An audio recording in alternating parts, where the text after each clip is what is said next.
Dito. Siwang ulam natin. Pero, sausawan bagoong may prito pa tayo. Kain tayo! At titingin na lang sa computer. Talaga bang may bebenta niyan ang mga isda natin? Mabilis ang pera lang ang habol ng chow chef. Pero ang gusto ko po ay pangmatagalang asenso para sa atin.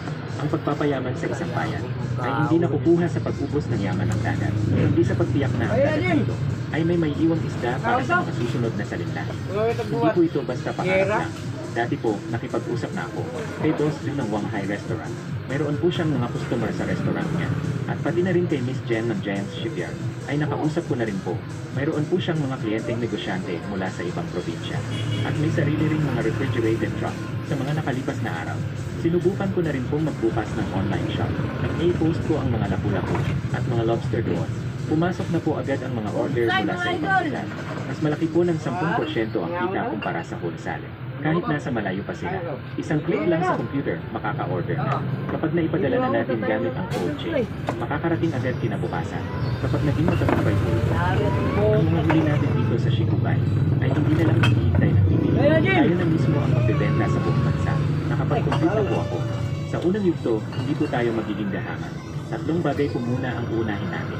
Isang computer, isang cold storage warehouse, at isang maliit na grupo ng mga sasakyan para sa same-day delivery. Ako po ang maglalabas ng bahagi ng puhunan. Pero kailangan nating isali ang mga kababaryo natin. Hindi po sapat kung ako lang mag-isa.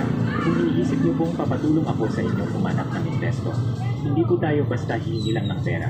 Gusto ko pong manguna kayo, Chief, para hikayatin ang buong nayon. Kung sino ang may puhunan, mag-ambag. Kung sino ang may lakas, tumulong. At hihingi rin tayo ng kaunting tulong pinansyal mula sa munisipyo. Ang mga shares, dividendo, at pasweldo ay malinaw natin isusulat. Kapag kumita na ang online shop, sama-samang makikinabang ang ating mga kababaryo. Kahit pamalugi ito ng malaki, ako mismo ang sasali. Hindi na lang ito, isang pansarili mong negosyo, kundi para isama ang buong Shiguan at dalhin sila sa tamang landas. Ito ang tunay, ang tamang daan tungo sa pagpunlan. Hi, Shen. Ang panukala mo ay hamak na mas maganda kaysa sa plano ng Chow Shen. Ang bagay na ito ay hindi ko kayang desisyonan ng mag-isa. Pero sa pamamagitan ng plano mo, sigurado akong makukumbinsi ko ang mga nasa itaas. Ang gusto ko ay hindi basta-basta palayasin ng mga nasa itaas ng Chow Shen. Ayaw kong may masabi ang iba. Nakesyo ayaw natin sa mga lahat at ayaw natin kumundan. Ang gusto ko ay isang patas na laban. Hayaan natin ang plano ng Chow Shen. At itong pangmatagalan mong plan ay ilapat niyang magkasabay. Pangunahan mo ang mga experiments kasama ang mga kinatawan ng mga isda at pangustuhan. Kung kaninong plano ang mas makakabuti sa Shiguan at pangmatagalan, siya ang mamumuno sa pagpapaunlad ng karagatang ito. Isang bukas na bibig. Hayaan natin ang mga plano ang magsalita. Hindi po ako takot makipagtagisan sa Chow Shen. Pagdating po sa yaman, alam kong wala akong laban sa kanila. Pero kung pag-usapan kung paano alagaan ang dagat na ito, kung paano ito mapapakinabangan ng pangmatagalan, at kung sino ang may tunay na malasakit sa Shiguan, sigurado ako po ang mananalo. Bilib ako sa tapang mo. Tutulungan kitang maisakatuparan ng laban na ito. Gusto kong makita kung mas matimbang ba ang daan-daang milyon ng Chow Shen o itong kakayahan mo, Lin Haisheng. Pati na ang malawak mong pananaw. Nabasa na namin ang plano ng magkabilang ang panukala ng Chow Shen ni Machien. Malaki ang puhunan sa bersyon ni Machien. Sa unang taon pa lang ay kayang doblehin ang kita sa bersyon ni Machien.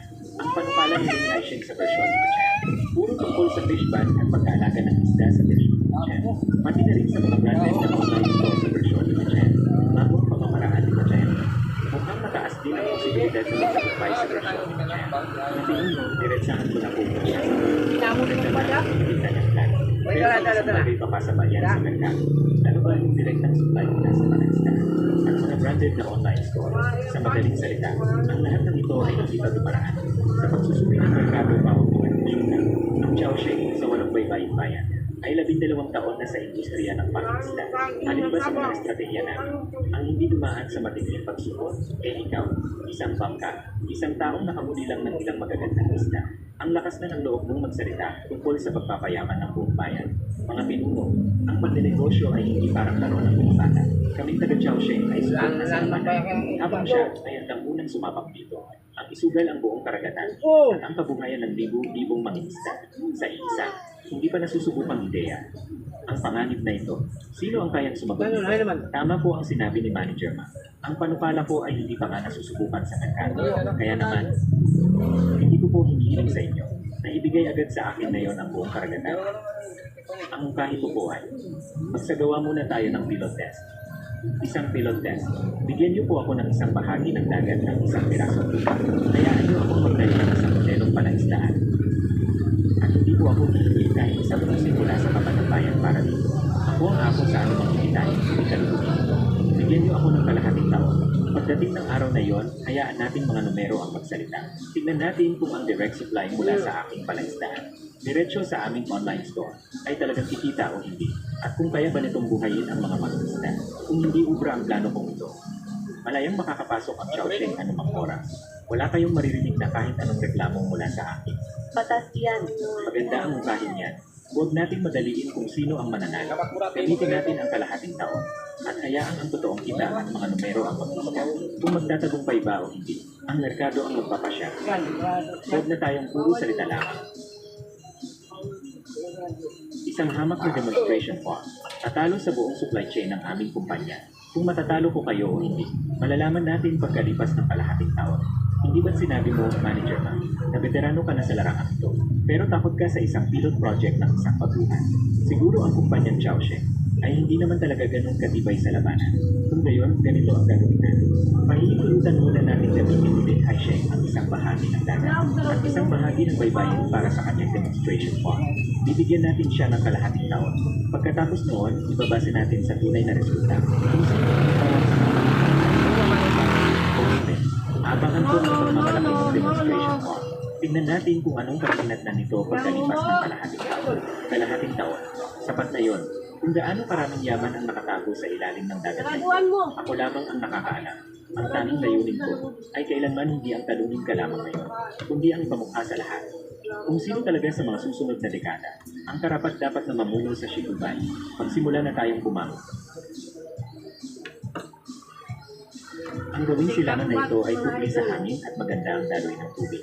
Ito ang pinakaangkop para mag-alaga ng birding lobster at mga similya ng lapu-lapu. Sundin niyo lang ang pagkakagunit ko sa mga kulungan ng isda at ilagay mo ayon sa tamang angkop na ito.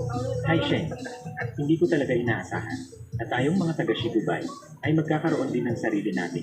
Pangisdaan na tayo mismo ang namamahala.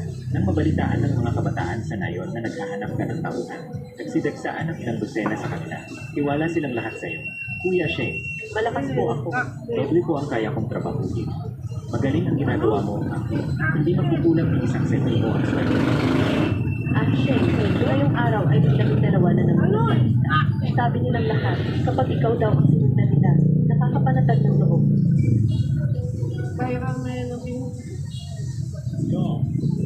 Boss din, itong negosyo mo. Mukhang masyado yata palakihan. Isang grupo ng mga kapaslupang nagpupuntukan. Akala niyo ba talaga makakatapat kayo sa modernong industriya ng Chowsheng? Manager Ma, tumayo pa talaga kayo rito. Para lang mag-insulto at magsalita ng walang kwenta. Nagmamanasakit lang ako kaya pinapaalalahanan kita. Tanim na 6 na buwan, isang iglap lang yan ang darating na. Kapag dumating ang araw na malugi at bumagsak ang pangsdaan ito, ang sweldo ng ilang dosenang taong ito, saan mo kukunin ang ipapambayad mo? Huwag mong idamay ang pag-asa ng mga kababayan natin at ibaon sila sa kalugihan. Malulugi man o kikita, may mga nakatakdang patakaran sa kontrata. Pagkalipas ng 6 na buwan, ang mga numero ang magpapatunay. Kaya Manager Ma, imbes na nagsasayang ka ng laway rito, mabuti pa'y bumalik ka na lang. Ihanda mo na ang lahat ng datos. Kuya Sheng, may malaking problema. Yung pundasyon ng lambat para sa malalim na bahagi. Kailangang itayo sa bahura na mahigit 10 metro ang lalim. Pero puro matitinding agos at matutulis na bato sa ilalim. 3 beses ang sumisid ang mga tao natin. Hindi man lang nila maitayo ng maayos ang mga poste. Sa tuwing itatayo, inaanod agad ng agos. Buong buhay ko na akong nagtatrabaho sa dagat. Pero itong pagtatayo ng poste sa ganitong kalalim na tubig, kahit ang mga profesional na inhinyero ay sasakit ang ulo rito. Kapag hindi na itayo ang pundasyon, hindi natin mabubuo ang buong harap. Makakatakas lahat ng mga malalaking isda palabas sa laot. Paano kaya? Kumuha na lang tayo ng mga inhinyero mula sa syudad. Kaso, paniguradong napakamahal. At kailangan pa natin magbigay sa isang nila. Maantala tayo ng hindi bababa sa 2 buwan. Yung palugit natin na 6 na buwan, paano natin mahintay yon? Pahilig ang daloy ng agos sa ilalim. Kaya pala tumatabingi agad ang mga post kapag itinayo. Huwag ang bahura sa bandang timog silangan. Puro buhangin lang ang nasa ilalim niyan. Tanging yung lumang bato sa mismong ilaga. Ang solido at kayang kumagat sa poste. Mali lahat ng pwesto niyo. Huwag niyong itayo sa gitna. Adiyaw, ilipat mo ang sitwasyon. Doon sa lumang bato sa ilaga. Ihilit mo ang mga poste ng 15 degree papuntang timog kanluran. Isabay mo sa puwersa ng angkos. Huwag mong salubungin ang ano. Paano mo nalaman kung anong nasa ilalim? Mahigit 1 dekada na akong nabubuhay sa dagat. Kaya alam ko na ang pasikot-sikot sa ilalim. Sa kulay pa lang ng ibig at galaw ng alon, kapisado mo na. Magtiwala ka sa akin. Sundin mo ang sinabi ko.